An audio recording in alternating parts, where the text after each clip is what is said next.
சாமுவேலின் புத்தகம் 9ஆம் அதிகாரம் அதில் 24வது வசனத்தை வாசிக்க கேட்கப் போகிறோம். 1 சாமுவேல் 9:24. அப்பொழுது சமையல்காரன் ஒரு முன்னல் தொடையையும் அதனோடு இருந்தவையும் எடுத்துக்கொண்டு வந்து அது சவுலுக்கு முன்பாக வைத்தார். அப்பொழுது சாமுவேல் இதோ இது உனக்கென்று வைக்கப்பட்டது, இதை உனக்கு முன்பாக வைத்து சாப்பிடு. நான் ஜனங்களை விருந்துக்கு அழைத்தது முதல் இதுவரைக்கும் இது உனக்காக வைக்கப்பட்டிருந்தது என்றார். கைகளை கட்டுங்க பார்க்கலாம். உபவாச ஜபத்தில் வரும்போது முன்னந்தோட பின்னந்தோட சாப்பாடு அப்படின்னு நிறைய பேசுறீங்களே, என்ன விஷயம் கேட்கறது இருக்கலாம். பரிசுத்த வேதம் நமக்கு சொல்லுகிற ஒரு முக்கியமான வார்த்தை இதில் இருக்கிறது. இதுவரைக்கும் இது உனக்காக வைக்கப்பட்டிருந்தது என்றான் என்பதாக நாம் வாசித்து முடித்தோம். சாமுவேல் என்ற ஒரு தீர்க்கதரிசி வல்லமையாக உதயமாகி வரக்கூடிய காலகட்டத்தில் இஸ்ரவேல் மக்களுக்கு ராஜா இல்லாமல் தெய்வமே இஸ்ரவேல் மக்களுக்கு ராஜாவாக இருந்து வழிநடத்தி வந்த காலம். இப்படி ஒரு மகிமையான காலம் இருக்கும் பொழுது முழு இஸ்ரவேலும் ஒரு ஆசையுடைய உள்ளத்தில் வந்தது. மற்ற எல்லா மக்களுக்கும் ராஜாக்கள் இருப்பது போல எங்களுக்கும் ஒரு ராஜா இருந்தால் நலமாய் இருக்கும் என்று சொல்லி ஒரு நாள் மோசேயை பார்த்து நறுக்கென்று கேட்டுவிட்டார்கள். அது மோசேயுடைய உள்ளத்திற்கு மிகுந்த காயமாக இருந்தது. ஆண்டவருடைய இருதயத்தையும் அது துக்கப்படுத்தினது. அப்பொழுது மோசே துக்கத்தோடு இருக்கும் நேரத்தில் ஆண்டவர் அவரை பார்த்து சொன்னார், மோசே, ஏன் நீ வருத்தப்படுகிறார்? ஏன் நீ கலக்குகிறார்? நான் இந்த ஜனங்களை ஆள வேண்டாம், எங்களை நீ ஆள வேண்டாம் என்று சொல்லுகிறார்கள். அவர்கள் கேட்டபடி உங்களுக்கு ஒரு ராஜாவை ஏற்படுத்தி கொடுத்து விடு என்று ஆதி காலத்தில் சொல்லி வைத்திருந்தார். அதனுடைய முடிவு சாமுவேலின் காலத்திற்கு வந்தது.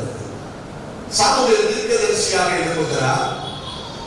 அக்காலகட்டத்தில் அதுவரைக்கும் நியாயாதிபதிகள் தான் இஸ்ரவேலரை விசாரித்து வந்தார்கள். இப்படி இந்த காலங்கள் நடந்து கொண்டிருக்கும் பொழுது திடீரென்று ஆண்டவர் சாமுவேலை பார்த்து, நீ குறிப்பிட்ட பட்டணத்திற்கு போ, அங்கே சவுல் என்ற ஒருவன் வருவான், அவனை நீ விருந்துக்கு அழைத்து அவனுக்கு விருந்து கொடுக்க வேண்டும், அவன் தான் இந்த ஜனங்களை ஆளப்போகிற இஸ்ரவேலை ஆளுகிற முதல் ராஜா என்று காண்பித்திருந்தார். ஆகவே சவுல் வருவதற்காக சாமுவேல் வருகிற இடத்தில் ஒரு அழகான விருந்து தயார் செய்யப்பட்டது.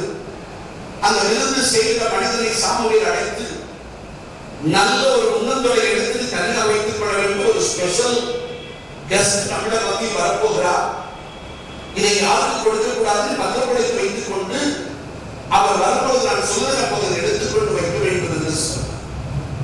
அப்படி ஒரு நோக்கமும் இல்லாமல் ஒரு வேலையும் இல்லாமல் தன்னுடைய வாழ்க்கையை தன் தகவல்களை காணாமல் போன ஒரு கழுதையை தேடி கடந்த சில தினங்களாய் அலைந்து கொண்டிருந்த சவுல் என்ற ஒரு மனிதன் அவருடைய நண்பரும் இப்படி அலைந்து கொண்டிருக்கும் பொழுது சாமுவேலை தேடி அவர்கள் வந்தார்கள்.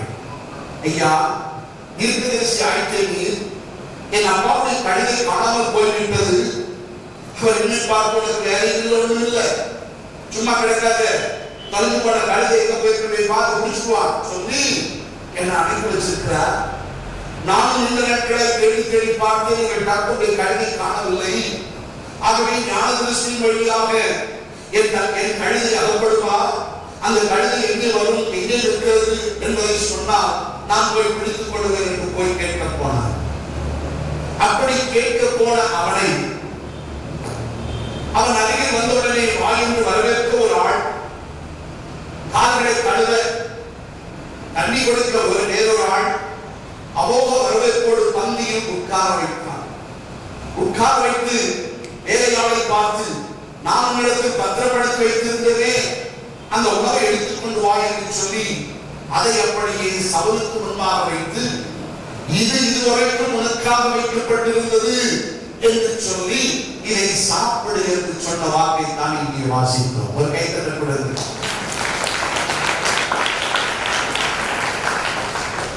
இன்றைக்கும் ஆண்டவர் உன்னை பார்த்து சொல்லுகிறார், மகளே மகனே, இந்த கூட்டம் உனக்காக ஆயத்தமாக்கப்பட்டிருந்தது. இது உனக்காகவே ஆயத்தமாக்கப்பட்ட கூட்டம்.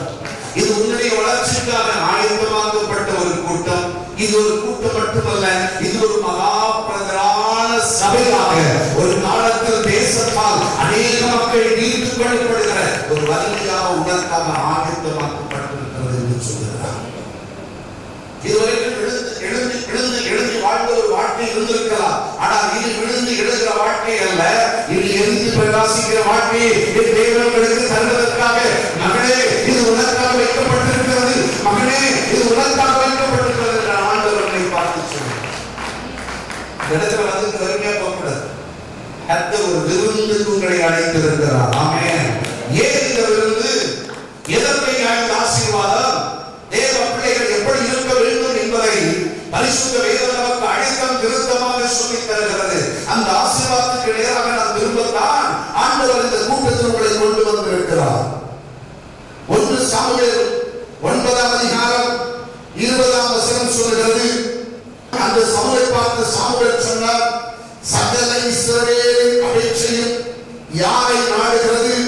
உன்னையும் உன் வீட்டாரையும் அல்லவோ என்று அவன் சொல்லுவதை பார்க்கிறார்.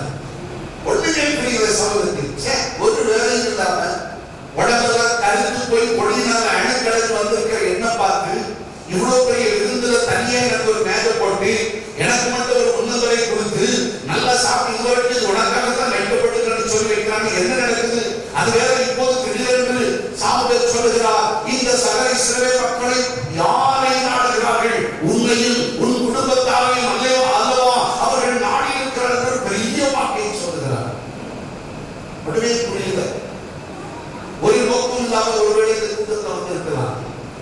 சும்மா அப்படி போயிருந்தேன், என் அக்கா பக்கம் போகும்போது ஒரு கூட்டம் கட்டுறியா பருகு போகலான்னு சொல்லி கையை பிடிச்சிருந்தா நல்ல ட்ரெஸ் கொடுக்கல, நானும் வந்து இருக்கிறேன், எதுக்கு வந்தோம்? ஒருவேளை சமூகம் போல தான் நான் வந்திருக்கிறோம் சொல்லி உங்களுடைய யோசிக்கலாம். நான் சொல்லுகிறார், மகளே, உனக்காக இந்த கூட்டம் ஆயத்தமாக்கப்பட்டிருக்கிறது. நீ வளருவதற்காக, நீ எழுப்புவதற்காக, நீ வெற்றி பெறுவதற்காக, உன்னுடைய சாபத்தை மாற்றுவதற்காக, உன்னுடைய வேதனை மாற்றுவதற்காக, இதோ கர்த்தர் உனக்காக இப்படி ஒரு இடத்தை தெரிந்து கொண்டு உன்னை உயர்த்துவதற்காக வைத்திருக்கிறார். தேவனுடைய ஆசீர்வாதத்தை பெற்றுக்கொள்ள ஒரு வழி. தேவன் நம்மை இப்படியே நடத்த வேண்டும். அழுதிய தேடி போனவனுக்கே இவ்வளவு பெரிய உயர்வானால் ஆத்மாக்களை தேடி இரவும் பகலும் ஓடுகிற உங்களுக்கு பரலோகத்தில் எவ்வளவு பெரிய கழிப்பும் உயர்வும் மகிழ்ச்சி இருக்கும் என்று எதற்காவது சிந்தித்து பார்க்கிறதா? ஆத்மாக்களை தேடி தேடி அதுவரை மனிதர் ரட்சிக்கப்பட்டோம், இது குடும்பம் ரட்சிக்கப்பட்டோம், எங்கள் தேசம் ரட்சிக்கப்பட்டு சொல்லி அழுகிறோமே. உனக்காக தெய்வம் வைத்திருக்கிற நன்மைகளை எதற்காக பார்த்திருந்தா? உன் கண்ணுக்கு தெரியல, உன் மனசுக்கு தெரியல, உன் சிந்தனைக்கு தெரியல. ஆனா பரிசுத்த வேதம் உனக்கு வைத்திருக்கிற உயர்ந்த நன்மைகளை குறித்து மிக தெளிவாக அப்பட்டமாக ஆசீர்வாதமாக சொல்லி வைத்திருக்கிற வாக்குகள் எழுதப்பட்டிருக்கிறது. அதை இன்னும் உங்க கையில தந்து ஒரு நோக்கம் இல்லாம ஊர் சுத்திட்டு இருந்தால, ஒரு நோக்கம் இல்லாம ஒரு காட்டுக்கடை மாதிரி வாழ்ந்துட்டு இருந்தால, இனி ஒரு நோக்கம் உனக்கு உண்டாக போகிறது என்று உங்களுடைய வாழ்க்கையை கர்த்தர் மாற்றி உங்களுக்கு ஒரு நன்மையை தரப்போகிறார். ஒரு நாள் மனம் திரும்பி தன்னுடைய பாவ வாழ்க்கையை மனம் உணர்ந்து வந்த ஒரு கெட்ட குமாரன் தன்னுடைய தகப்பன் வீட்டுக்கு ஓடி வந்தார். ஐயா, உம்மை அறிந்திருந்தும், உம்முடைய அன்பை கண்டிருந்தும், உம்முடைய வாழ்வை சுவைத்திருந்தும், உம்முடைய மகிமையை உணர்ந்திருந்தும், உமக்காக நான் எல்லா காரியத்தை செய்திருந்தும், உம்மை விட்டு பின்வாங்கி பாவம் செய்து, அழிக்கை செய்து, அசுத்தத்தை செய்து, கெட்டு போன நாளை போன ஒருவனாக நான் இருந்தேன். ஆனா நான் செய்தது தவறு என்பதை அறிந்து இதோ என் தகப்பன் வீட்டை தேடி நான் மறுபடியும் போய், ஐயா, உமக்கு விரோதமாக, பரத்துக்கு விரோதமாக நான் பாவம் செய்கிறேன் என்று காட்டி சொல்லுவேன் என்று சொல்லி தன் வீட்டுக்கு போன அவனுக்கு கூட ஆண்டவர் கீத வாத்தியத்தையும் கொடுத்த விருந்தையும் கீத நடனத்தையும் தங்க மோதிரத்தையும் புது வஸ்திரத்தையும் புது பாதரட்சி கொடுத்து அவளுக்கும் இவ்வளவு பெரிய ஒரு காரியத்தை செய்திருப்பாரானால் இன்று இந்த கூட்டத்தில் வந்திருக்கிற உங்களுக்கு, இத்தனை காலமாய் தேவனை தேடி வருகிற உங்களுக்கு ஆண்டவர்களை தருவது எத்தனை அதிகம், எத்தனை அதிகம், எத்தனை அதிகம். இவைகளை பார்த்து வேளாண்மைகளை என் தேவர்கள் கொடுப்பதற்காக இவைகள் உங்களுக்காக ஆயத்தமாக்கப்பட்டது. நீங்கள் வளர வேண்டும், ரட்சிக்கப்பட வேண்டும், ஒரு பாவத்திற்கு மனம் திரும்ப வேண்டும். இதுவரைக்கும் கருதி போல ஒண்ணும் தெரியாம கண்டடமெல்லாம் ஓடி ஓடி இவைகள் தெய்வமோ இவைகள் தெய்வமோ என்று அறிந்து கொண்டிருந்தாய் அல்லவா? இனி அவை தேவையில்லை. நீ என்னுடைய பாதப்படி வந்து அமரு என்று ஆண்டவர் உனக்கு ஒரு ஆசீர்வாதத்தை கொடுப்பதற்காக இன்று இந்த இடத்தில் உன்னை அழைத்துக் கொண்டு வந்திருக்கிறார். அப்போ மனந்திருந்து இவ்வளவு காலம் தாமப்பட்ட சொத்தை வாங்கிட்டு போய் அதை வேசிகளிடத்தில் அழித்து துவம்சம் பண்ணி நாசம் பண்ண ஒருத்தர் மனந்திருந்து திரும்ப தன் அப்பா வீட்டுக்கு வந்த உடனே அவனுக்காக கீழ சத்தம் துண்டுன்னு கேட்குமானா? பரலோக தேவனுக்காக இத்தனை காலம் உண்மையா வாடி ஓடி உழைத்து வாழுகிற உனக்காக தேவனுடைய வரவேற்பும் ஆசீர்வாதம் எத்தனை அதிகமாக இருக்கும் என்பதை இந்த நேரத்தில் நீ அறிந்து கொள்ள வேண்டும். பரிசுத்த வேதம் நமக்கு என்ன சொல்ல தெரியுமா? ஒரு நாள் நாம் பரலோக ராஜ்யத்துக்கு போவோம். நம்ம பரலோக வீட்டுக்கு போகும்போது கர்த்தர் உங்களுக்கு என்று ஆயத்தம் பண்ணி வைத்திருக்கிற மகிமையை நீங்க கண்ணால பார்க்கும்போது இவ்வளவு பெரிய உயர்ந்த அடைக்கலாமா? இந்த செவ்வாய்க்கிழமை தோறும் குடும்ப ஆசீர்வாதம் கொடுத்து தான் போனேன். என் வீட்டுக்கு கொஞ்சம் ஆசீர்வதிக்கப்படுமான்னு சொல்லி தேடி போன எனக்கு இன்று இவ்வளவு பெரிய மாற்றமா, இவ்வளவு பெரிய உயர்வா, இவ்வளவு பெரிய ஆசீர்வாதமா, இவ்வளவு பாத்திரமானா என்று நீங்கள் வியக்கும் அளவு தெய்வம் உங்களுக்காக ஒரு நன்மையை செய்ய போகிறார் என்பதை இந்த வேளையில் உங்கள் திருவைக்கு ஆழத்தில் பதித்து வைத்துக் கொள்ளுங்கள். நீங்க எதுக்கு வந்திருக்க தெரியுமா? வேதத்தை கற்க வந்திருக்கிறோம், தேவனை உணர வந்திருக்கிறோம், கடமையாகிலும் அவரை கண்டுபிடிப்பதற்காக வந்திருக்கிறோம். ஆண்டவரை சொந்த ரட்சகராக ஏற்றுக்கொண்டு அவரை நம்முடைய வீடுகளுக்கு அழைத்து செல்ல வந்திருக்கிறோம். அவரை உங்கள் வீட்டில் ஒரு இடத்தில் நீங்க உட்காரும் இது உங்களுடைய உயர்ந்த ஸ்தானம் என்று சொல்லி அந்த ஆண்டவருக்கு ஒரு இடத்தை கொடுப்பதற்காக நாம் அழைத்து வந்திருக்கிறோம். இதுவரைக்கும் நம்முடைய குடும்பங்களை கட்டி அமைத்து வேலை படிக்கிற வல்லவர்களை சந்தானம் பண்ணி அதனை கிரியை இணைத்து ஒரு புதிய ஆசீர்வாதத்தை பெற்றுக் கொள்வதற்காக இந்த இடம் தேடி வந்திருக்கிறோம். புரிந்தவர்கள் மட்டும் ஒரு அங்கே சொன்னாங்க. அப்படிப்பட்ட நமக்கு தெய்வம் என்ன தருவாரா? யோவான் 14:3 சொல்லப்பட்டிருக்கிறது, நான் போய் உங்களுக்காக ஒரு ஸ்தலத்தை ஆயத்தம் பண்ணின பின்பு வந்து உங்களை அங்கு அழைத்து செல்லுவேன். கைதட்டல் கொடுங்க. ஏசப்பா வாக்கு. சகோதரா சகோதரி, இந்த குடும்ப ஆசீர்வாத கூட்டத்தில் வந்திருக்கிற தேவ பிள்ளையே, உங்க வாழ்க்கையை கர்த்தர் அவ்வளவு பெரிய மகிமைக்குரியதாக வைத்து உங்களை ஒரு உயர்ந்த அடக்கத்தில் வைப்பதற்காகத்தான் இவ்வளவு பெரிய மாற்றமான இடத்தில் உள்ள விட்டாக வைத்திருக்கிறார். அவர் அதை செய்ய போகிறார். நீங்கள் அதை உணரப் போகிறீர்கள். அவர் உங்களுக்கு முன்பாக சென்று போன ஆண்மைகளை நேராக போகிறார். இதற்கு விசுவாசிக்கிறீங்க? நான் உனக்கு முன்பு கோடலை நீராக்குவேன், வெண்கலக்காரரை உடைத்து நீர்ம தாக்கை ஒழிப்பேன். நான் உனக்கு முன்பு கோடலை நீராக்குவேன், வெண்கலக்காரரை உடைத்து நீர்ம தாக்கை ஒழிப்பேன். அந்த ஒழிப்பிடத்தின் புதைய உனக்கு கொடுப்பேன். அந்த ஒழிப்பிடத்தின் புதைய உனக்கு கொடுப்பேன். அதனால் நானே தேவனது அறிந்து வாழ்வான்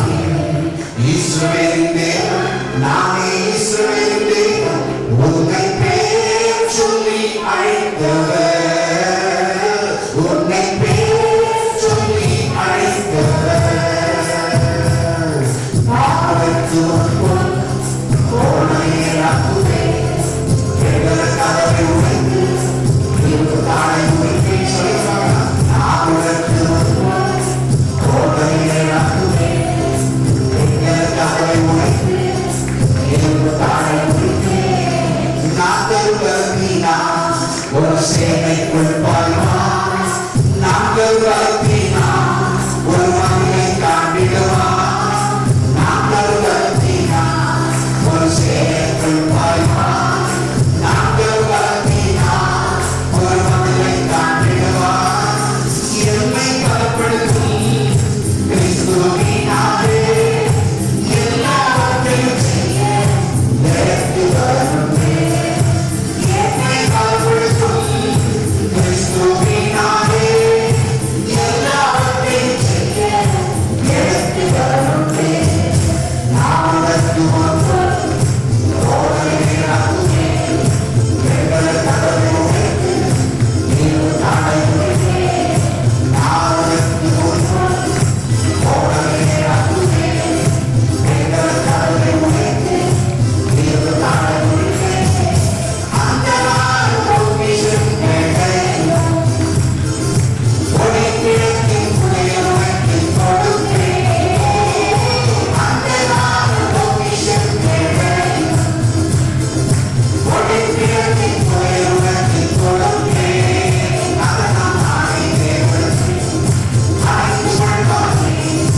இஸ்ரவேலின் தேவன், நாளை இஸ்ரவேலின் தேவன், உங்கள் பேர் சொல்லி அழைத்தவர், உங்கள் பேர் சொல்லி அழைத்தவர், உங்கள் பேர் சொல்லி அழைத்தவர், உங்கள் பேர் சொல்லி அழைத்தவர். ஹalleluya. கைகளை தட்டி இயேசுவுக்கு நன்றி சொல்லுங்கள். ஆக நாம் இந்த இடத்தில் வந்தது நிமித்தம் தெய்வம் நமக்கு முன்பாக இவைகளை ஆயத்தம் பண்ணி வைத்தது நிமித்தம் நமக்கு எத்தனை பாக்கியம் கிடைக்க போகிறது? ஐயா, நான் இப்படிலாம் ஜெபம் பண்ணா எனக்கு ஏதாவது நன்மை கிடைக்குமா? தேவனை தேடுகிற போது எனக்கு நன்மை உண்டாகுமா? பரிசுத்த வேதம் நமக்கு எப்படி நன்மை கிடைக்கிறது என்பதை உங்களுக்கு தெளிவாக சொல்லும்படியாகத்தான் ஆவியானவர் என்னை அனுப்பிவித்திருக்கிறார். ஒரு ஆமை சொல்லுங்க. ஹல்லேலூயா. முதலாவது சங்கீதங்களின் புத்தகம் 91ஆம் சங்கீதம் எடுத்துக்கொள்ளுங்கள். சங்கீதம் 91 அதனுடைய 14ஆம் வசனத்தை கேட்போம். அவர் என்னிடத்தில் வாஞ்சியாய் இருக்கிறபடியால், அவர் என்னிடத்தில் வாஞ்சியாய் இருக்கிறபடியால் அவனை விடுவிப்பேன். அவனை விடுவிப்பேன். என் நாமத்தை அவன் என் அறிந்திருக்கிறபடியால், நாமத்தை அவன் அறிந்திருக்கிறபடியால் அவனை உயர்ந்த அடைக்கலத்திலே வைப்பேன். அவனை உயர்ந்த அடைக்கலத்திலே வைப்பேன். உயர்ந்த அடைக்கலத்தில் வைப்போம். கையில் விடுதுவாங்க.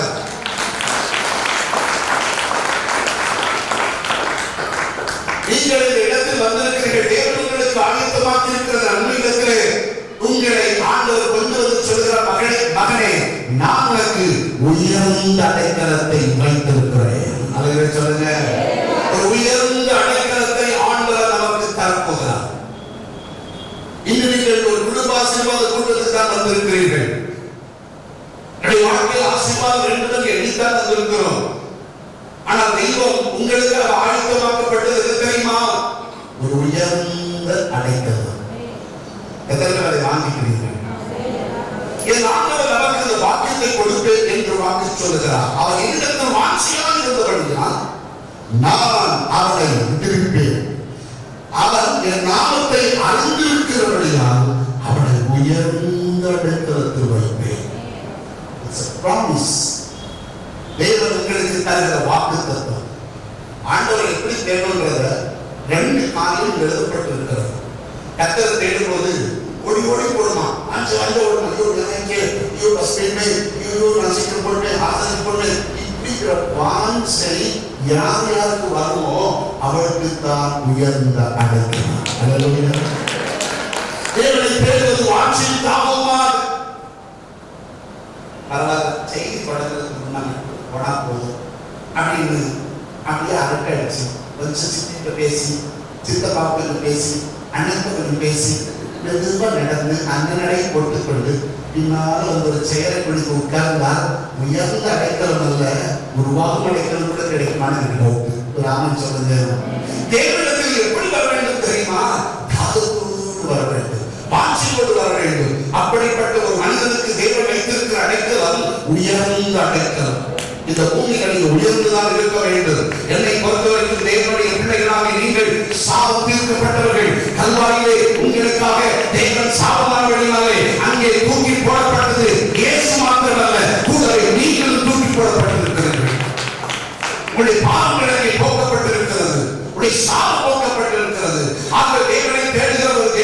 பிள்ளை கண்டிப்பா ஒரு உயர்ந்த அடைக்கலத்தின் பூமியில் இருக்க வேண்டும். ஆமென். ஆகவே தேவனிடத்தில் கேட்பது எப்படி தெரியுமா கேட்கணும்? கர்த்தாவே, உமது பிள்ளையாகிய நான் எவ்விதம் வாழ வேண்டும் என்று தேவன் சித்த வைத்திருக்கிறோ அந்த அளவுக்கு என்னை உயர்த்தி வைத்து என்னுடைய அடைக்கலம் ஒரு உயர்ந்த அடைக்கலமாய் இருக்கும்படி எனக்கு ஒரு ஆசீர்வாதமான வீட்டை தாரும் என்று கேட்க வேண்டும். என் பிள்ளைகள் என்னிடத்தில் வந்துவிட்டு பொக்கிஷத்தோடு புறப்பட்டு போக வேண்டும் என்று நினைக்கிற ஒரு தேவனுடைய பாதப்படி வந்திருக்கிற உங்களுக்கு ஆண்டவர் உயர்ந்த அடைக்கலத்தை தருவேன் என்று வாக்கு சொல்லுகிறார். எப்படி ஆண்டவர் வாஞ்சி தாங்குவானோ ஏதோ தமிழ் என்று கத்தர் தேடக்கூடாது. தெய்வ விஷயத்துல தாமதம் பண்ணாதீர்கள். குடும்ப ஜபம் ஜபிக்கிறீங்களா? அது ஏதோ தாமதம் என்று செய்யலாம். வாஞ்சி தாமதம் அப்பாட்டு போறேன் அவங்க பேசுறது நேரம் இல்லையே. ஐயோ வேலைலாம் நிறைய கிடக்குது. ஐயோ என் குடும்ப ஜபத்துக்கு நேரமாச்சு, அதிகாலை ஜபத்துக்கு நேரமாச்சு, ஐயோ என்னுடைய நிட்டை ஜபத்துக்கு நேரமாச்சு, அன்றைய என்னுடைய மதிய ஜபத்துக்கு நேரமாச்சு என்ற வாஞ்சின் தாமதமாய் எத்தனை ஆத்மாக்கள் இந்த பூமியில் வாழுகிறீர்களோ அவங்களை கர்த்தர் உயர்ந்த அடைக்கலத்தில் வைப்பார். வைத்தே தீர வேண்டும். இது நடக்கும். இனியுள்ள காலத்தில் சோம்பலாக கர்த்தர் தேடக்கூடாது. ஆவியோடு உண்மையோடு அபிஷேகத்தோடு வல்லமையோடு என் கர்த்தருக்கு நீங்கள் ஆராதனை செய்வதற்காக ஆண்டவருக்கு உண்மையாக இருக்க வேண்டும் என்று கர்த்தர் விரும்புகிறார். ஒரு தாகத்தோடு கொடுங்க. நல்ல ஒரு ஆவிக்குரிய நன்மையை பெற்றுக் கொள்ளுங்க. நான் உங்களுக்கு சொல்லுவேன், பிறகு ஒரு பாரம்பரிய குடும்பத்தில், ஒரு பாரம்பரிய சபையில், ஒரு பாரம்பரிய வாழ்க்கை, அந்த வாழ்க்கையை இன்னொரு கிடைச்சிருக்க நான் அமல்தாசன் ஒரு பாத்திரத்தை உங்களுக்கு காட்டுவேன். ஒரு நீண்ட தாடி, கையில் ஒரு தண்ணி, ஒரு கூலி போட உடல், ஒரு பதினேற்று ஒரு மனிதரை உங்களுக்கு நான் காண்பிக்க முடியும். ஆனால் தேவனை ஆவிக்குரிய நிலையில் ஆராதிக்கிற ஒரே காரணத்தினால கர்த்தர் அந்த பலனை தந்து இன்றைக்கு ஒரு கம்பீர தோற்றத்தோடு வலிமையோடு உங்களுக்கு முன்பாக நிறுத்தி இருக்கிறார் என்று சொன்னால் அதற்கு காரணம் உயர்ந்த அடைக்கலம். தேவன் கருக உயர்ந்த அடைக்கலம். உயர்ந்த அடைக்கலம். தேவன் அவ்வளவு பெரிய ஆசீர்வாதத்தை நம்முடைய வாழ்க்கையில் வைத்திருக்கிறார். தேவன் கொடுக்கிற உயர்ந்த ஆசீர்வாதத்துக்கு என்ன காரணம் தெரியுமா? தேவனை வாஞ்சையோடு தாகத்தோடு தேடின ஒரே காரணத்தினால இந்த பரிசு அடையாளம் கொடுக்கப்பட்டது. ஆகவே பெற்றுக்கொண்ட நான் உங்களை பார்த்து சொல்கிறேன், பெற்றுக்கொள்ளத்தக்க ஓடுங்கள். அனுபவித்த நான் உங்களை பார்த்து சொல்கிறேன், அனுபவிக்கிற அதிகையோடு ஓடுங்கள். தேவனை தேடுவது ஏனோ தானோ அல்ல, உற்சாகத்தோடு வலிமையோடு வல்லமையோடு கர்த்தரை தேடுவதற்கு நீங்கள் விரும்பினால் ஆண்டவர் உயர்ந்த ஆசீர்வாதத்தை உங்களுக்கு தர முடியும். சங்கீதங்களின் புத்தகம் 42:1 சொல்லுகிறது, மானானது நீரோடையை வாஞ்சித்து கதறுவது போல என் ஆத்துமா உம்மை நோக்கி வாஞ்சித்து கதறுகிறது என்று வாசிக்கிறோம். ஏசப்பாட்டை எப்போது ஒரு தாகத்தோடு ஓடுங்க, தாகத்தோடு ஜெபங்களுக்கு போங்க. வீட்டில் குடும்ப ஜெபம் பண்ணும்போது தாகத்தோடு வாங்க. கணக்கு ஆவியை தூக்கி எரிந்துவிட்டு உற்சாக மனதோடு கர்த்தரை தேடுவதற்கு வாருங்கள். ஆண்டவரோடு இணைந்து நடக்க வாருங்கள். கர்த்தருக்காக எழும்ப வாருங்கள். அப்பொழுது கர்த்தர் உங்கள் வாழ்வில் புதிய புதிய ஆசீர்வாதங்களை நன்மைகளை தந்து உங்களை உயர்த்துவதை நீங்கள் காண முடியும். நீதிமொழிகளின் புத்தகம் 14:26 சொல்லுகிறது, அவன் பிள்ளைகளுக்கு அடைக்கலம் போல வாழ்க்கை கிடைக்கும் என்பதாக எழுதப்பட்டிருக்கிறது. யாருக்கு?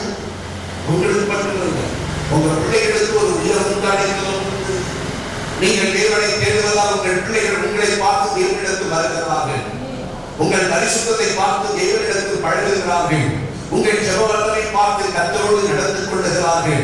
உடைய வாழ்க்கை நேர்மையானதாக மாறிவிடுகிறது. ஆகவே தான் வேதம் வாசிக்கணும், ஜெபிக்கணும், பாடணும், துதிக்கணும். மாத்திரமல்ல, நீங்கள் தேவனுடைய நாமத்தை அறிந்து கொள்ளணும். யார் உண்மையான தெய்வம் அதை அறிந்து கொள்ள வேண்டும். உண்மைதானா என்பதை சோதிக்க வேண்டியது நீங்கள். யார் சொல்றது இருக்கிறாங்க, நீங்கள் ஆராய்ந்து பார்க்க வேண்டும் என்று வேதம் உங்களுக்கு கற்பிக்கிறது. நீ எப்படி வழிநடக்க வேண்டும்? பூர்வ பாதையில் போய் நின்று 2 கவனி, 3 யோசி, 4 நட, நில், கவனி, நில், போ. எங்க எழுதப்பட்டிருக்கு சொல்லுங்க பார்க்கலாம். யார் எழுதப்பட்டிருக்கு? நில், கவனி, போ. ஆனா அது முன்ன எழுதப்பட்ட இடம் பைபிள். ஒரு அலையை சொல்லுங்க, கைகளை தட்டுங்க, கைகளை கை தட்டி சொல்லுங்க, ஆண்டவரே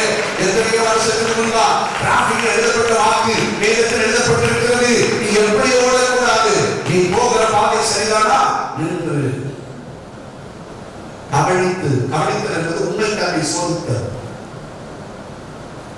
அதன் பிறகு யோசித்து அதன் பிறகு நடக்க வேண்டும். பூர்வ பாதைகள் எவை என்பதை கேட்டு ஆராய்ந்து பின்பு அதன்படி நடை என்று எழுதப்பட்டிருக்கிறது. அதனுடைய வாழ்க்கை எங்கேயோ எல்லாரும் ஓடுறாங்க, நானும் அவங்க ஓடக்கூடாது. மக்கள் எல்லாம் அங்கேயும் ஓடலாம். தெய்வ பிள்ளைங்க அவங்களை எதிர்த்து ஓட பழகணும். அவங்கதான் உண்மையான ஆசீர்வாத மக்கள். அவங்க சொல்லுங்க. ஆனால் உலகத்தோட ஒத்த ஓட்டம் ஓடக்கூடாது, அதை எதிர்த்து ஓடணும். அதுதான் கிறிஸ்தவ வாழ்க்கை. கைகளை தட்டி ஆண்டவருக்கு நன்றி சொல்லுங்க. நான் எதிர்த்து இருக்கிறேன். என்னை கேட்கிற தேவனுடைய அருள்பிள்ளைகளே, பரிசுத்த வேதம் நமக்கு அதைத்தான் சொல்கிறது. மாத்திரமல்ல, சங்கீதங்களின் புத்தகம் 59:9 இப்படி சொல்கிற தேவன் என் உயர்ந்த அடைக்கலமாக இருக்கிறார்கள் தாவீது சொன்னார். தேவன் என்னுடைய உயர்ந்த அடைக்கலம். நான் யாரை தேடுகிறேன் தெரியுமா? ஜீவனுள்ள தேவனை தேடி ஆராதிக்கிற ஒரு பிள்ளை நான் உயர்ந்த அடைக்கலத்தில் இருப்பேன் என்று சொல்லுகிறார். மட்டுமல்ல, சங்கீதம் 9:9, சங்கீதம் 16:6 ஆகிய வேத வசனங்களை வாசித்து பாருங்கள். இந்த இரு வசனங்கள் என்ன சொல்கிறது தெரியுமா? சிறுமைப்பட்டவனை தங்கள் உயர்ந்த அடைக்கலத்தில் வைக்கிறார். சிறுமைப்பட்டு இன்றைக்கு வாய்ப்பு வந்திருக்கிறீர்களா? ஐயோ, என் வீட்டு முழுவதும் சிறுமை. எங்க அண்ணன் வீட்டுல ஒரு ஃபங்க்ஷன் நடந்துச்சு, என்ன கூப்பிடவே ஏன் தெரியுமா? எங்க காசு என் வீட நான் இருக்கேன். இப்போ நான் வாடகை வீட்டில் இருக்கிறேன். என்னை பார்த்து அவங்களுக்கு அவமானமா இருக்கு. அவங்க எல்லாம் நல்லா இருக்காங்க, ஆனா என்ன அந்த ஃபங்க்ஷனுக்கு கூப்பிடவே இல்லை. நான் கெட்டு போயிட்டேன்னு சொல்லி என்னை ஒதுக்கி வச்சுட்டாங்க. அந்த வேதனையோடு சிறுமைப்பட்டு கருத்து வந்திருக்கிறாயா? என் ஆண்டவர் சொல்லுகிற மகளே, மகனே, சிறுமைப்பட்டவனை நான் உயர்ந்த அடைக்கலத்தில் வைப்பதற்காகத்தான் இந்த கூட்டம் உனக்காக ஆயத்தமாக்கப்பட்டிருக்கிறது. இது உனக்காக தேவன் ஆயத்தமாக்குகிறார். நீ இருந்து வளர்ந்து தேவனுக்காக உயர்ந்த இடத்தை கண்டுபிடிக்க வேண்டும் என்று ஆண்டவர் உனக்கு இந்த ஆயத்தமான வாழ்வை சொல்லி உங்களை உற்சாகப்படுத்துகிறார். எத்தனை பேர் அதை ஏற்றுக்கொள்ள முடியும்? எங்களை தண்ணி ஆண்டவருக்கு நன்றி சொல்லுகிறேன். மாத்திரமல்ல, தேவன் நம்மை ஆசீர்வதிப்பதற்காக நாம் அவரிடத்தில் நெருக்க அவரிடத்தில் சேர அவர் நம்மை உயர்ந்த ஸ்தானத்தில் கொண்டு வந்து விடுகிறார். ஆமென். சில வருஷங்களுக்கு முன்பதாக, பல 40-60 வருடங்களுக்கு முன்பதாக ஒரு மனிதன் ஒரு பார்க்கில் குப்பைகளை பொறுக்கிக் கொண்டே இருந்தார். ஒரு பையன் கையில் இருந்தது. அதுல மனிதர்கள் பார்க்கலை யூஸ் பண்ணிட்டு போடக்கூடிய டப்பா, குப்பி பொருட்களை சேமித்து விற்பனை செய்து உழைத்துக் கொண்டிருந்தார் ஒரு வாலிபர். 10 பைசா கையில கிடையாது, உடைந்து போனவர். ஒரு நாள் அந்த பார்க்கிலே ஒரு 4-5 வாலிபர்கள் வந்தார்கள். அந்த வாலிபர்கள் ஒரு குறிப்பிட்ட செடி மறைவின் பக்கத்தில் முழந்தார் பண்ணிட்டு தெய்வத்தை பாடி குதித்து, ஆண்டவரே, எங்கள் நாட்டுக்கு ரட்சிப்பு தாரும், இங்கு வந்து போகிற எல்லா மனிதர்களையும் ரட்சித்து விடும், இங்கு வருகிற எல்லா மனிதர்களுக்கும் ஆசீர்வாதத்தை கொடுங்க என்று சொல்லி கண்ணீர் சிந்தி ஜெபித்துக் கொண்டிருந்தார். இந்த வாலிபன் கையிலே பெரிய சஞ்சி சாக்கை வைத்துக் கொண்டு இந்த வேஸ்ட்களை, குப்பிகளை, அது கிடைக்கிற பொருட்களை எடுத்து அந்த வேஸ்ட்களை எல்லாம் பொறுக்கிக் கொண்டே வந்தவன், இங்கு ஒரு பாட்டிசத்தம் கேட்கிறது, இங்கு ஒரு ஜபசத்தம் கேட்கிறது சொல்லி ஒரு செடியின் மறைவில் அவர் ஒளித்து நின்று கவனித்துக் கொண்டிருந்தார். இங்கே இவர்கள் ஆடி பாடி ஜெபிப்பதை பார்த்தவனுக்கு ஆச்சரியம். தன்னுடைய வாலிப நாட்களில் ஒரு கடைநிலை வாழ்க்கை வாழ்ந்து கொண்டிருக்கிறேன், எனக்கு எந்த நன்மையும் இல்லை, எனக்கு வாழ்க்கை இல்லை, என்னுடைய வாழ்க்கை சிறுமைப்பட்ட வாழ்க்கை, என் குடும்பத்தில் என்னை தூக்கிவிட யாரும் இல்லை, என் கைகளை உயர்த்தி காப்பாற்ற யாரும் இல்லை, எனக்கு நன்மை பெற யாரும் இல்லை என்று அழைத்துக் கொண்டு அந்த செடி மறைவிலே இந்த 4 பேர் ஜெபித்துக் கொண்டிருக்கிற ஜப சத்தத்தோடு தானும் அழுது, ஆண்டவரே, உலகத்தில் தெய்வம் உண்டா? தெய்வம் எங்க இருக்குதா? தெய்வத்தை நான் பார்த்ததில்லை, என் அப்பா அம்மா எனக்கு தெரியாது, ஒரு அனாதையை பிறந்து இனிதமான வேதனை நடுத்தர போதத்தில் வாழ்ந்து கொண்டிருக்கிற எனக்கு என்ன வழி காட்டப் போகிறேன்? கால உலகம் இதுதான் என்னுடைய வாழ்க்கையா? இப்படித்தான் நான் வாழ வேண்டுமா என்று கண்ணீர் வடித்து அழுது கொண்டிருந்தார். தெய்வத்தின் கண்கள் அந்த 4 பேரோடு செடிமலைகள் யாருக்கும் தெரியாமல் ஏற்றடித்து அழுது கொண்டிருக்கிற அந்த வாலிபனையும் கண்டது. அவனுடைய பரிதாபங்களை கண்டது, அவனுடைய துக்கத்தை கண்டது, அவனுடைய ஏக்கத்தை பெருமூச்சு கண்ணிய தெய்வம் அவனை மெதுவாக அவளுக்கு தெரியாமலே ஆசீர்வதித்தார். மகனே, இந்த நாள் உனக்காக வைக்கப்பட்டிருக்கிறதா? இந்த 4 பேரை நான் அனுபவித்தது உனக்காக, உன்னுடைய வாழ்க்கையை மாற்றுவதற்காக. இது உனக்காக வைக்கப்பட்டிருக்கிறது என்று ஆண்டவருடைய வாக்கு கொடுத்து ஒரு ஆசீர்வாதத்தை கொடுத்தார். இந்த 4 பேர் எழுதி ஓட்ட உடனே அவங்க ஜெபம் பண்ணி முடிச்சோட ஓடி கிட்ட வந்தாங்கன்னா, எங்க நீங்க எப்படி ஜெபம் பண்ணீங்கன்னா எல்லாத்தையும் ஜெபம் பண்ணி கண்ணீர் தொலைக்கிறது கேட்டான். என்னையும் உங்களுக்கு கொடுக்குற எடுத்துக் கொள்ளுங்களா? நானும் உங்க கூட ஜெபிக்க வரலாமா? நீங்க போற ஆலயத்தை எடுத்து கூட்டி போவீங்களா என்று அவன் கண்ணீரோடு கேட்டான். அவன் வாரி அணைத்துக் கொண்டு தமிழ் போகலான்னு சொல்லி அவனுக்கு அந்த ஆலயத்தை காண்பித்துக் கொடுத்தார்கள். அந்த ஆலயத்திற்கு பகுதியில் போய் அழைத்து கொண்டு இருப்பான். ஆண்டவரே, எல்லாருக்கும் கால் இருக்கு, எல்லாருக்கும் அப்பா இருக்காங்க, எல்லாருக்கும் நிறைய ட்ரெஸ் இருக்கு, எனக்கு இந்த ஒரு ட்ரெஸ் தான், இதெல்லாம் நான் கசக்கி துவைத்து போட்டுட்டு வந்திருக்கேன், என்னுடைய வாழ்க்கை இவ்வளவு எளிமையா இருக்கிறதே சொல்லி அழுவான். கர்த்தர் சொன்னார், மகனே, அந்த பார்க்கிற ஒருவருக்கும் ஒன்று தெரியாது, ஆனால் நான் உன்னை கண்டேன்.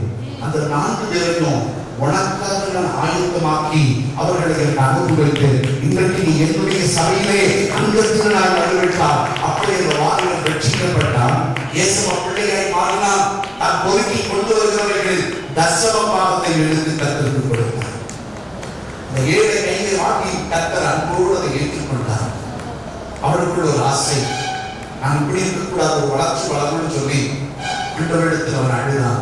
கர்த்தர் அவனுக்கு ஒரு சின்ன ரகசியத்தை கொடுத்தார். அதுதான் அது கேட்கக்கூடிய பர்பஸை செய்கிற ஒரு வீட்டையை கற்றுக் கொடுத்தார்.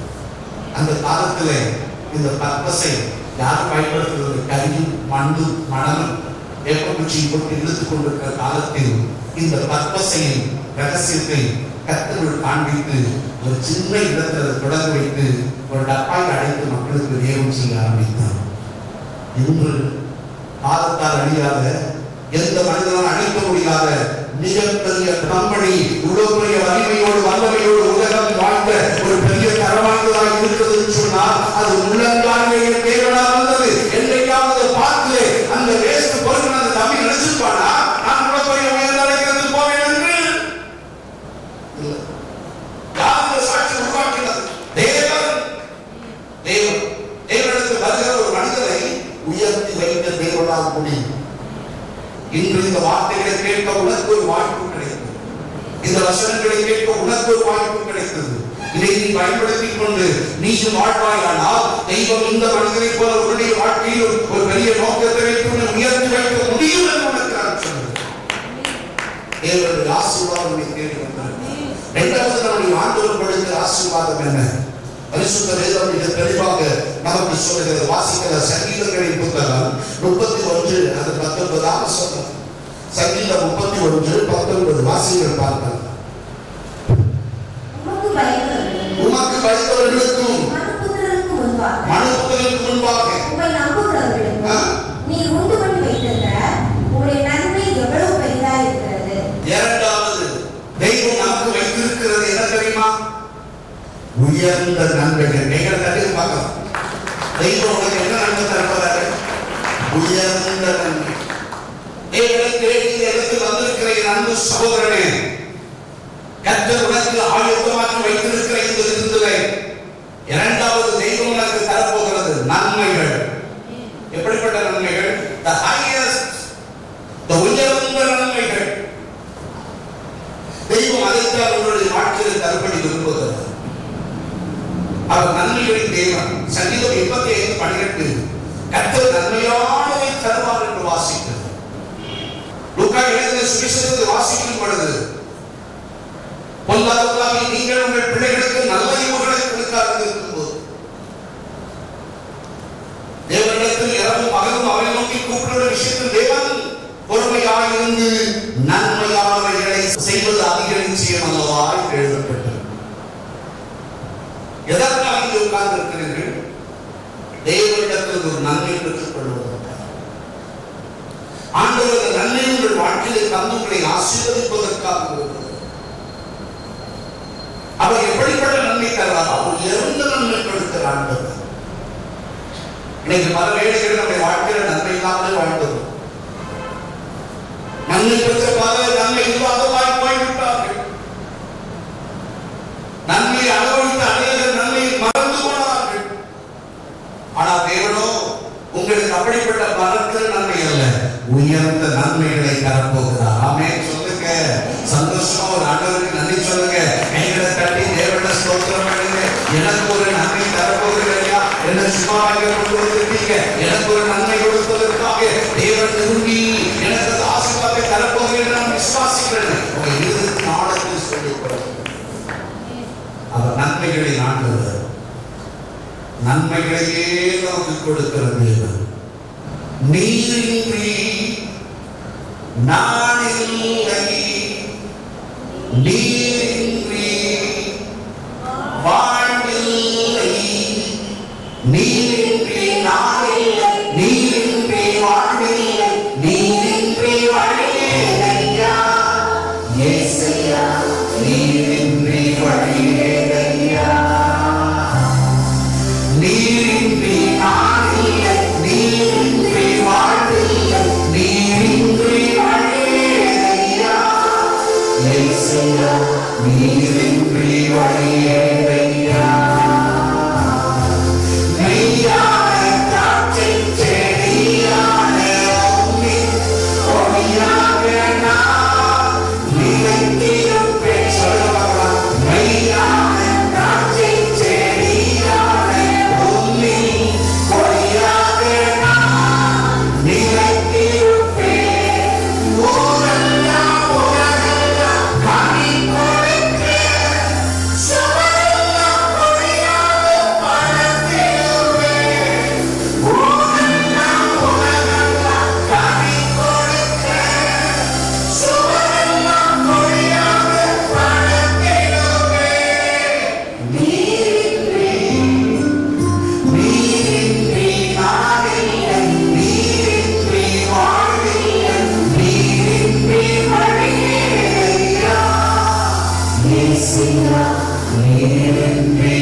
அந்த ஆனந்தமான வாழ்க்கைத்தான் தெய்வம் நம்மிடத்தில் எதிர்பார்க்கிற உயர்ந்த நன்மை. எத்தனை இருக்கிற நன்மை வேணும்?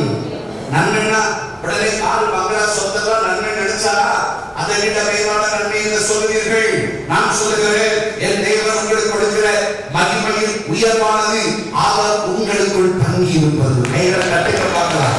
ஏசப்பா உங்களுடைய நன்மை, உங்கள் நன்மைக்காக பாடுபட்டவர், உங்கள் நன்மைக்காக துக்கப்பட்டவர், உங்கள் நன்மைக்காக இத்தனை பாடுபட்ட அந்த தெய்வமே இறங்கி வந்து உங்க சின்ன இருதயத்துல உட்கார்ந்து கொள்ளும் போது அந்த நன்மைதான் உலகம் தர முடியாத மெய்யான நன்மை. அது ஒரு உயர்ந்த நன்மை. அந்த மேலான நன்மையை வாங்கியிருக்கிற எத்தனையோ மக்கள் இந்த பூமியில் இருக்கிறார்கள். அந்த பூமியில் அவர்கள் கம்பீரமாக வாழ்ந்து கொண்டிருக்கிறார்கள். அவளை கண்டுபிடிப்போ சிலர், அந்த மகிமையை உணர்ந்து கொண்டோர் அநேகர். அப்படிப்பட்ட மனிதர்களுக்கு வல்லமை உள்ள பாத்திரங்களாக தேவனை சுவைத்து வாழ்ந்து கொண்டிருக்கிற அந்த உயரிய நன்மையை என் தேவனுக்கு கொடுப்பதற்காக இந்த கூட்டமாய் ஆயத்தமாக்கப்பட்டது. தேவன் அந்த நன்மை உனக்கு தரத்தான் போகிறார். இதுவரைக்கும் நன்மை இல்லப்பா, வாழ்க்கையில் உடஞ்சு போயிட்டோம், ஒன்றே இல்லை, மறுபடியும் கண்ணீரும் கவலையுமா வாழ்க்கை போய்கொண்டிருக்கிறது என்று சொன்னார். தேவன் அவைகளெல்லாம் உங்களை மாற்றி, ஒரு நாள் நீங்கள் அழுவது உண்மைதான், ஒரு நாள் வெட்கப்பட்டது உண்மைதான், ஒரு நாள் துன்பப்பட்டது உண்மைதான், ஒரு நாள் பட்டினியாகிறது உண்மைதான். ஆனால் அந்த நாளெல்லாம் மாற்றி இரட்டிப்பான நன்மைகளினால் உங்களை நிரப்பி, உங்கள் குடும்பத்தை ஆசீர்வதித்து, உங்கள் வீட்டை ஆசீர்வதித்து, உங்களை மேலான மேலான மேலான அந்த நல்ல வாக்கியத்திற்குள்ளே கொண்டு வந்து வைப்பதை நீங்கள் காண முடியும். இதைத்தான் உயர்ந்த நன்மை என்று நம்முடைய வேதம் மிக மிக தெளிவாக நமக்கு சொல்லுகிறது. ஒன்று ராஜாக்களின் புத்தகம் 17ஆம் அதிகாரம் 6 முதல் 14 வசனங்களை நீங்கள் வாசித்து பாருங்கள். எலியாவை போஷிக்க தேவன் காலத்தையும், எலியாவை போஷிக்க சாரிபாத் விதவையும் தேவன் ஆயத்தப்படுத்தி வைத்திருந்தார். ஆல்ரெடி ஆயத்தப்படுத்தி இருக்கிறார். பஞ்சம் வரும், ஆனா எலியா உனக்கு நன்மை குறையாது, தண்ணி குறையாது, சாப்பாடு குறையாது. நான் காலத்துக்கு கட்டளையிடுவது, காலம் தூரம் போய் பறந்து வந்து அப்பத்தை எடுத்துக்கொண்டு வந்து தெருந்தூரம் உனக்கு கரெக்டா கைட்டபிள் வாரியா உனக்கு கொடுத்து போயிடும் என்று சொன்னார். ஆமாம் சொல்லுங்க. அடை மேய்ப்பதாக ஒரு காலம் கொடுத்துருக்க முடியல. ஒவ்வொரு காலமும் ஒவ்வொரு அடையை கொண்டு வந்தா கொஞ்சம் நேரம், ஒவ்வொரு அப்பத்தை கொண்டு வரும்போது நமக்கு சாப்பிடும் அளவுக்கு திரளா கூட்டமா காலம் வரும். அப்பத்தை எடுத்துக்கொண்டு வைக்கும் கொண்டே இருக்கும். கைட்டபிள் வாரியா அவைகள் பணி செய்தன. இதெல்லாம் ஆயத்தமாக்கப்பட்டிருந்தது. கைகளை தக்கத்தை பார்க்கலாம். இதெல்லாம் நன்மை, உலகத்து நன்மை. உனக்கு ஒரு நாள் பட்டு வரும்போது தெய்வம் உன்னை இப்படி ஆசீர்வதிப்பார் என்று நம்புகிறீர்கள். தேவன் சொல்லுகிற அந்த வாக்கியம் எனக்கு வரப்போகிறது மகளே, அதை நான் உனக்கு தருவேன். உன் வாழ்க்கை ஆசீர்வாதமாகும், உன் கண்ணீர் துடைக்கப்படும், உன்னை நடத்துவேன், சாரிபாத் விதவை மீட்டுவேன். அதன் பிறகு ஆண்டவரை போகச் அங்கே தங்கிக் கொண்டு சொன்னார்.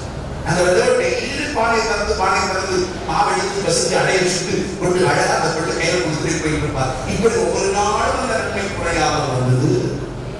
ஏசாயா தீர்க்கதரிசன புத்தகம் 64:4 என்ன சொல்லுகிறது? தேவனுக்கு காத்திருக்கிறவர்களுக்கு நன்மையானவைகள், தேவன் உண்டு பண்ணின நன்மைகளை காது கேட்கவில்லை, கண் பார்க்கவில்லை, மனித இதயத்திற்கு தோன்றவில்லை என்று எழுதப்பட்டிருக்கிறது. இந்த இடத்துல வந்து நீங்க ஒருவேளை உங்களை மட்டும் பார்க்கலாம், கர்த்தர் உங்க சந்ததியை பார்க்கிறார். சந்ததி மூலமா ஆண்டவர் தேசத்துக்கு ஆசீர்வாதம் கொடுப்பாங்க. எத்தனை பேர் தெரியும்? தெரிஞ்சவங்க மட்டும் கை வசதி பார்க்கலாம். அப்படி நடக்குமா பிரதர்? இப்படியும் மாட்டீங்களா?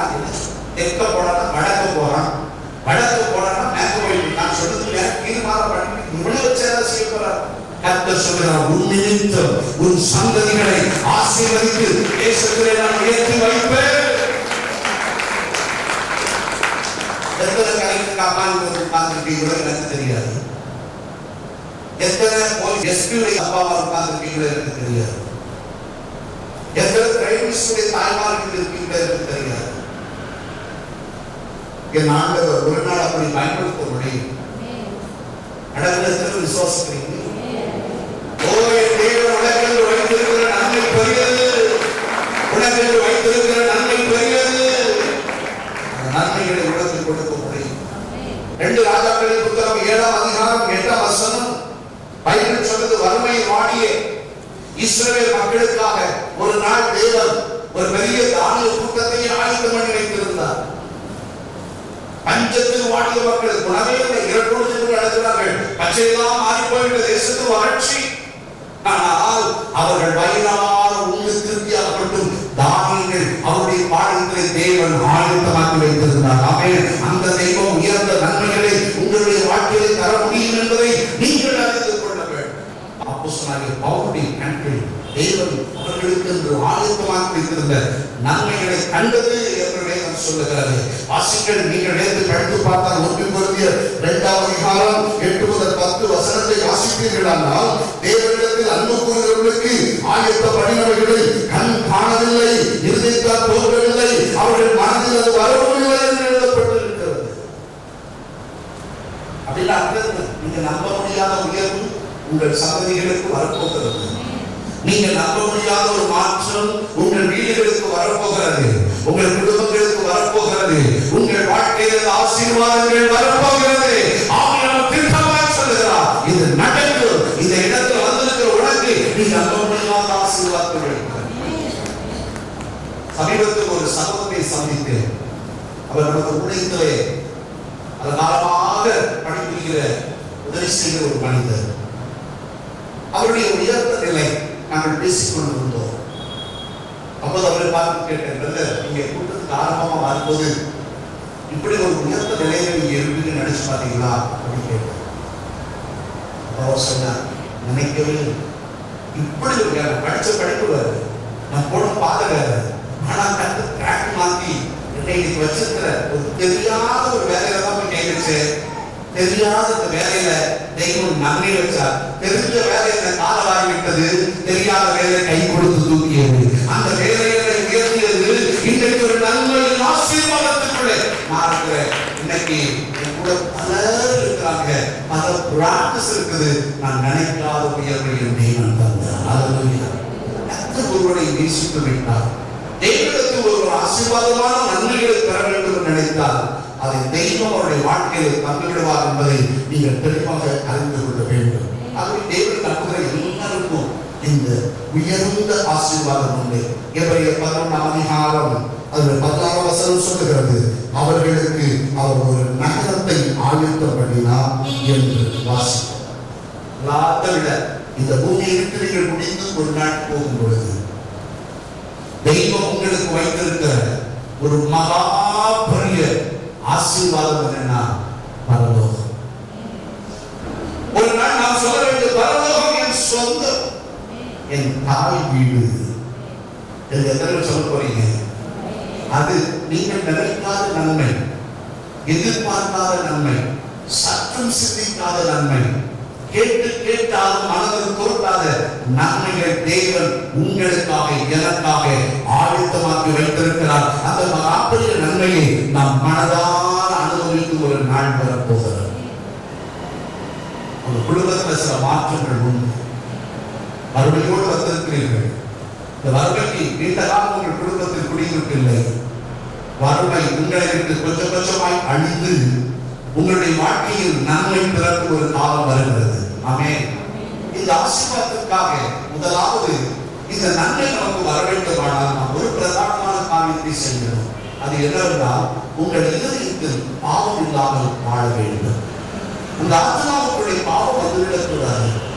இன்றைக்கு ஆசீர்வாதம் உங்கள் வாழ்க்கையில் வரப்போகிறது.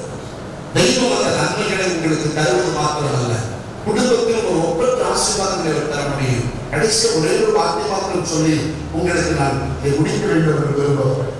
மூன்றாவது தேவன் நமக்கு கொடுக்கிற ஒரு நன்மை என்ன? வாசிக்கலாம். யோபுவின் புத்தகம் 22ஆம் அதிகாரம் அதில் 28ஆம் வசனத்தை தயவாக வாசிக்க கேட்போம். யோபு 22 அதில் 28. நீ ஒரு காரியத்தை நிர்ணயம் பண்ணினால் அது உமக்கு வெளிவரப்படும், உம்முடைய பாதைகளில் வெளிச்சம் பிரகாசிக்கும். உம்முடைய பாதைகளில் உயர்ந்த வெளிச்சம். மூன்றாவது நம்முடைய வாழ்க்கையை கொடுக்கிற ஒரு பெரிய பாக்கியம்.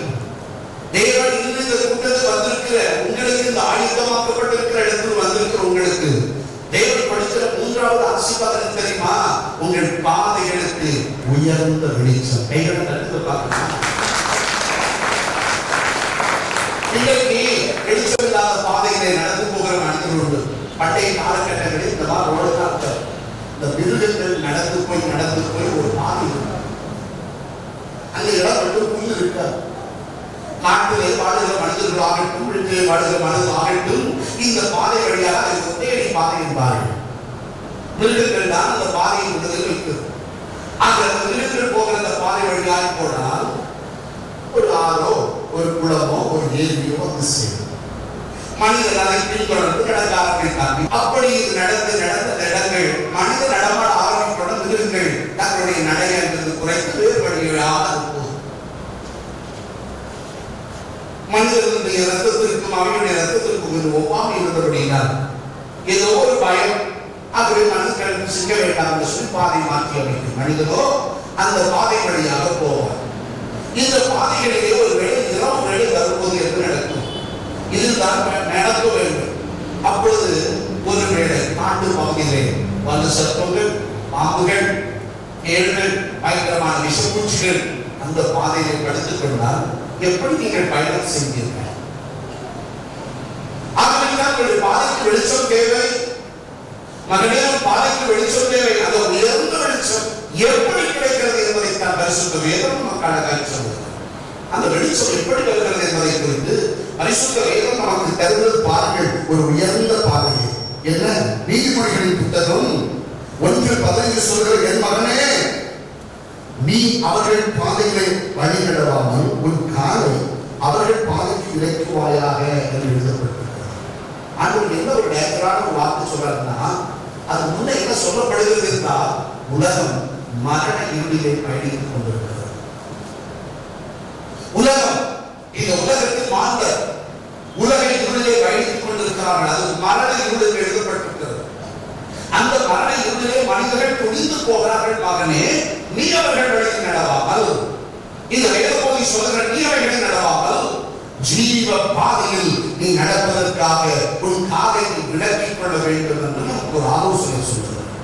அப்படியானால் தெய்வம் நமக்கு கொடுக்கிற பாதை என்ன? நீதிமொழிகளின் புத்தகம் 2:19 சொல்லுகிறது, நம்முடைய பாதை ஜீவ பாதை என்று வாசிக்கிறோம். நம்முடைய பாதை ஜீவ பாதை. ஜீவ பாதையிலே நீங்கள் நடந்து போக வேண்டும் என்று கர்த்தர் தெளிவாக நமக்கு சொல்லுகிறார். மாத்திரமா, யோவான் எழுதின சுவிசேஷம் 14:6 ஆண்டவர் சொல்லுகிறார், அந்த ஜீவ பாதை என்ன தெரியுமா? நானே வழி, நானே சத்தியம், நானே ஜீவன் என்று சொன்ன நம்முடைய ஆண்டவராகிய இயேசு கிறிஸ்துவாகிய அந்த மகிமையின் வெளிச்சத்தை பரிசுத்த வேதம் உயர்ந்த வெளிச்சம் என்று நமக்கு காட்டுகிறது. நீங்கள் வேதத்தை வாசித்து பாருங்கள். யோவான் எழுதின சுவிசேஷம் 1:4 அவருடைய 4 நீங்கள் வாசித்தால், அவருக்குள் ஜீவன் இருந்தது என்று வாசிக்கிறோம். யாருக்குள்? இயேசுவுக்குள். அந்த ஜீவன் மனுஷராகிய உங்களுக்கு ஒளியாக மாறிவிட்டது. கைகளை தட்டுங்க பார்க்கலாம்.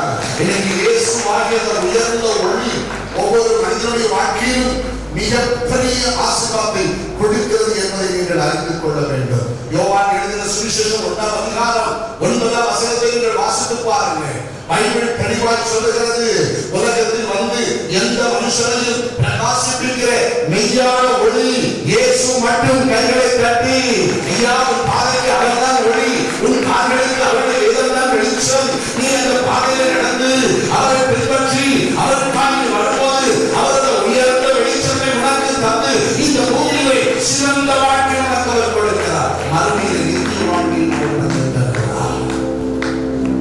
மனிதர்கள் கொடுத்தது ஓட்டத்தை ஓட வேண்டாம். மரண பாதைக்குள் பயணித்தது போதும், இருண்ட கால வாழ்க்கையை பயணித்தது போதும். உங்கள் வாழ்க்கை ஒரு மெய்யான பாதையிலே நடந்து கொள்ள இன்றைக்கு அர்ப்பணியுங்கள். அவர்களுடைய வாழ்க்கை வேதனை உடைந்து துன்பத்தின் மத்தியில் வந்திருக்கிறீர்களா? என் அன்புக்குரிய தேவனுடைய பிள்ளைகளை வெட்கப்பட்டு போவதில்லை. நான் உங்களுக்கு ஊழியக்காரனை சொல்லுகிறேன், தீர்க்கதரிசனமாய் சொல்லுகிறேன், நீங்கள் யாரும் வெட்கப்பட்டு போவதில்லை. உங்கள் குடும்பம் மேன்மைப்பட போகிறது. இதுவரைக்கும் இருந்த சரிவுகள், இதுவரைக்கும் இருந்த இழப்புகள், இதுவரைக்கும் இருந்த வலிகள், இதுவரைக்கும் இருந்த துன்பங்கள், இதுவரைக்கும் நீங்கள் அழுகிறீர்கள், இதோடு உடைந்து ஒருங்கி இல்லாதவாய் அவர்கள் உன்னை விட்டு அகன்று ஒரு புதிய பாதை உலகாக பிறந்து உன்னை தேவன் வாழ வைத்து உன்னை ஆசீர்வதிக்கும்படி அந்த வளர்த்து வாழ்ந்தது உன்னை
24 மணி நேர அவசர ஜெப உதவிக்கு எங்கள் தொலைபேசி எண் 0465 250 707.